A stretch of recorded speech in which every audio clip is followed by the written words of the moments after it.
Hai Mams, kita bahas IMD, inisiasi menyusui dini. Banyak hal yang dikupas bersama dokter Dara.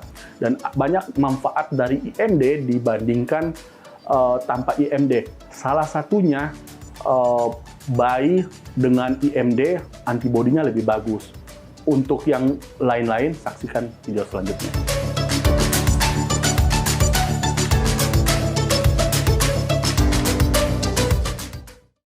Hai Mams, saya dokter anak, Dr. Harun Albar. Saya akan berkolaborasi dengan sahabat saya. Saya Dr. Dara. Ya, jangan lupa subscribe dan nyalakan loncengnya.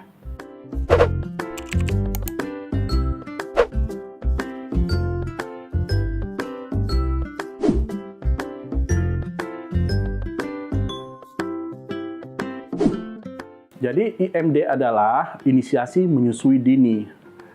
Usaha aktif dari bayi yang baru lahir untuk menyusu. Jadi sesegera mungkin, Dar. Jadi ini adalah usaha si bayi ya? Iya. Untuk mencari susu? Iya, dengan jalan begitu dilahirkan oleh kamu, Dar, ditaruh di dada ibunya, sang ibu, Mams, nanti dia yang aktif mencari tuh. Cari puting susu Iya, ibunya. dia bergerak mencari puting susu gitu. Karena cairan amnion yang ada di tangan bayi itu baunya sama seperti bau puting. Itu memang ada korelasinya sehingga dia lebih mudah mencari. Gitu. Jadi itu yang disebut IMD dan itu dilakukan begitu lahir sampai selama 1 jam. Sampai 1 jam ya? Iya.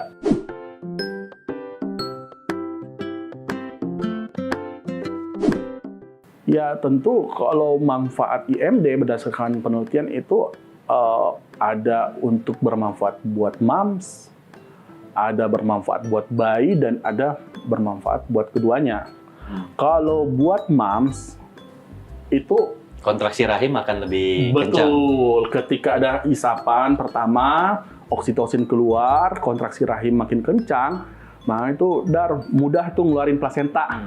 Dan perdarahan juga, resiko perdarahan setelah melahirkan menjadi minim ya? Iya, dengan isapan pertama dari si bayi, itu satu, untuk ibunya.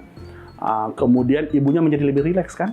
Hormon oksitosin kan hormon nyaman, rileks, setelah capek melahirkan. Nah, kemudian yang kedua, manfaat untuk bayinya, pertama, skin to skin. Begitu ditaruh di dada, itu kan ada kontak kulit antara ibu dan bayi. Itu suhu ibunya melindungi bayi dari hipotermi atau kedinginan. Itu manfaat, mencegah hipotermi. Yang kedua, ketika dia meraih puting dan menghisap, itu sumber energi. Karena memang yang pertama itu kolostrum itu sumber energi buat dia, sehingga mencegah dia dari hipoglikemi. Kolostrum itu ASI yang pertama keluar itu ya? Betul. Yang ketiga, ada perlindungan langsung. Jadi kolostrum itu full dengan antibodi begitu dia minum pada saat IMD, kolostrum itu berfungsi langsung mengaktifkan perlindungan antibodi buat si bayi. Jadi bermanfaat banget.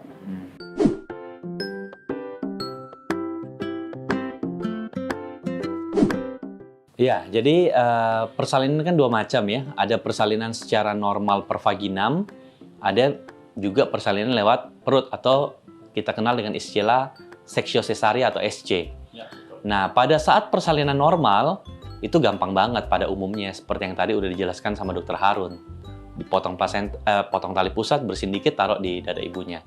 Nah, untuk persalinan sesar juga diupayakan untuk bisa seperti itu. Walaupun barangkali ada kadang-kadang faktor-faktor yang kurang mendukung. Contohnya, pada saat bayi sudah mau ditaruh di dada ibunya, dia tentunya posisinya tidak seperti pada saat melahirkan normal. Karena kan kalau sesar itu kan sebagian ini tertutup gitu loh. Jadi bayinya miring. Jadi mungkin usaha dia untuk mencari agak sedikit tidak terlalu terhambat gitu. Terhambat. Biasanya itu malah langsung sudah diarahkan dekat-dekat puting susu ibunya.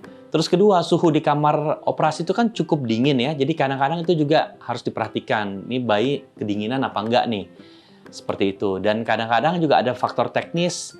Takutnya nanti posisi bayi ditaruh di sini, ibunya untuk memeluknya juga tidak segampang pada saat dia peluk begini. Ya kan, kalau sesar kan ditaruh di samping sini ya, karena sebelah sini kan ditutup. Nah, itu yang kadang-kadang memang bisa saja tidak se-smooth ketika dilakukan pada saat habis melahirkan normal. Tetapi tetap kita upayakan. Tetap diupayakan ada usaha IMD itu. Jadi memang kalau untuk IMD secara sesar itu memang perlu komunikasi aktif antara dokter kandungan sama dokter anak tentunya. Tentu dengan persalinan sesar tanpa komplikasi dan penyulit ya, dan perdarahan. Betul. Itu misalnya BSC itu boleh. Yang kedua, memang harus ditaruh posisi bayi agar tidak mengganggu jalannya sesar. Harus lebih di atas sedikit. Itu memang kurang bermanfaat karena akhirnya usaha IMD yang aktif itu menjadi semi aktif. Gitu, karena kita yang ngebantu. Kita yang arahkan muka mulut bayi ke puting itu ya. Yang kemudian suhu ruang OA, kalau itu kita bisa akalin dengan selimutin si bayi pada saat di dadanya mams sama pakai topi. Tapi kita lihat tergantung situasi di ruang operasi. Ya. Itulah perlu kerjasama yang baik antara dokter kandungan sama dokter anak tentunya.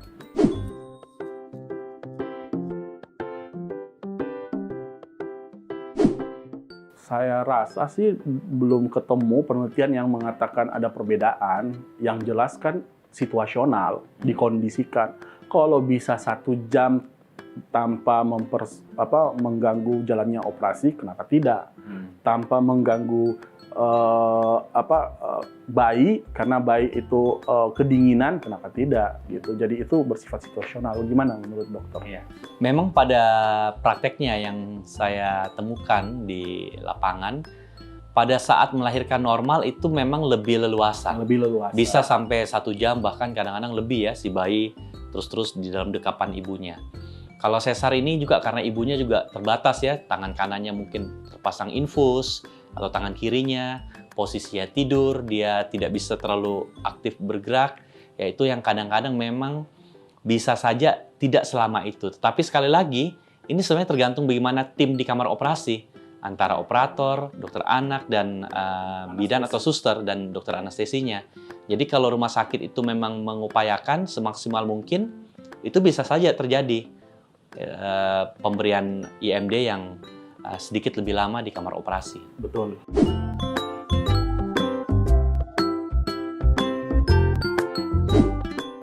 Ya, jadi kita lihat syarat IMD itu dari ibu dan dari bayi tentunya. Kalau dari ibu ya persalinan tanpa komplikasi ya tentunya ya. Tanpa komplikasi, persalinan tanpa komplikasi dan tanpa penyulit. Kemudian ibunya khusus untuk operasi, ibunya bukan general anestesi atau di bawah pengaruh obat, karena itu mempengaruhi air susu ibu yang akan diberikan ke si bayi. Nah, kalau untuk bayinya syaratnya bayi bugar. Itu bayi bugar.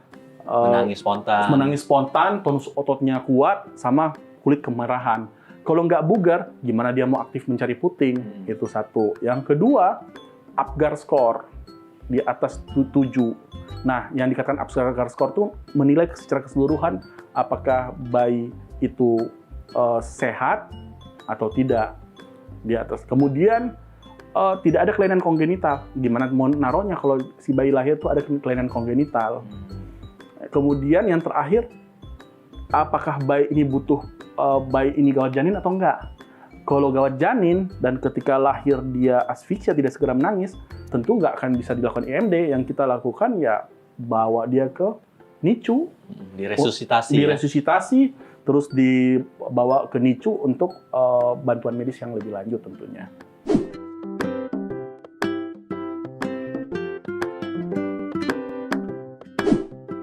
Salah satu fungsi nutrisi yang diberikan selama kehamilan itu sebenarnya juga salah satunya juga untuk mempersiapkan fungsi kelenjar susu ibu untuk mengeluarkan ASI. Walaupun memang kadang-kadang keluarnya ASI itu ada juga yang mengatakan biasanya akan peak-nya itu di hari kedua atau ketiga pada saat setelah melahirkan. Ya, jadi memang ada kalanya tidak langsung keluar karena kan awalnya kolostrum dulu ya. Kolostrum dulu. Tetapi bagaimana supaya ASI-nya banyak? Satu, itu jangan lupa makanan yang bergizi. Dan kedua, cairan itu sebenarnya sederhana sih, itu aja. Cairan tuh minum lah. Banyak kadang-kadang orang tuh malas minum kalau udah trimester 3. Kenapa? Karena malas ke kamar mandi, minum dikit pipis, ya kan? Capek saya dok ke kamar mandi. Apalagi kan yang bisa dipahami, orang hamil kan badannya udah gede, takut kepleset, jalan, bersihan, keringin, itu kan juga repot ya. Jadi kadang-kadang mereka agak kurang minum. Nah, itu harus diperhatikan. Jadi cairan itu juga salah satu membuat badan kita, metabolisme kita maksimal, termasuk untuk metabolisme dalam persiapan menyusui nanti. Ya, betul, saya rasa.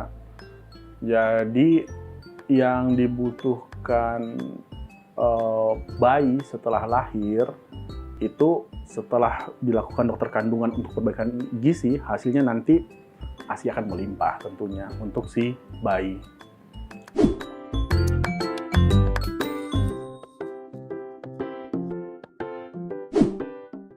Biasanya bayi-bayi yang tidak IMD itu tentu dengan ada persalinan yang ada penyulit ya dok? Iya, contohnya persalinan yang ada penyulit itu seperti kayak pas habis lahiran terjadi perdarahan.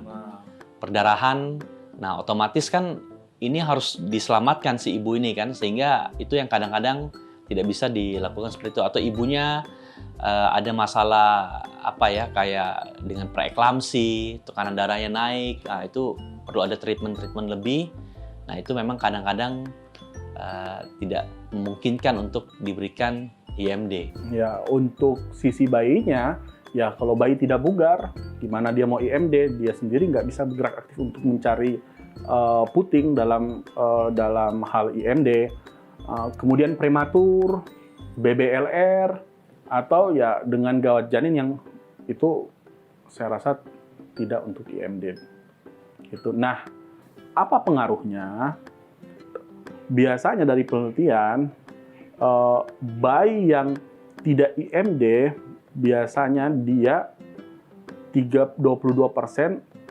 resiko kematian mortalitasnya meningkat. Satu, bayi tidak IMD. Yang kedua, biasanya bayi tidak IMD justru produksi ASI-nya menurun dibandingkan dengan bayi IMD. Tuh.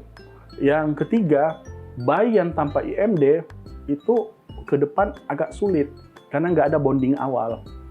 Jadi karena produksi ASI berkurang, bayi nggak PW, bayi rewel, ya jadi kurang nyaman. Artinya tanpa IMD maka bayi agak sulit untuk ASI eksklusif. Biasanya relasinya ke situ.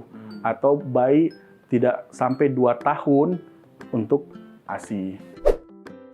Nah, itulah kolaborasi dari kita berdua. Jika suka video ini, jangan lupa like, share, dan komen di bawah.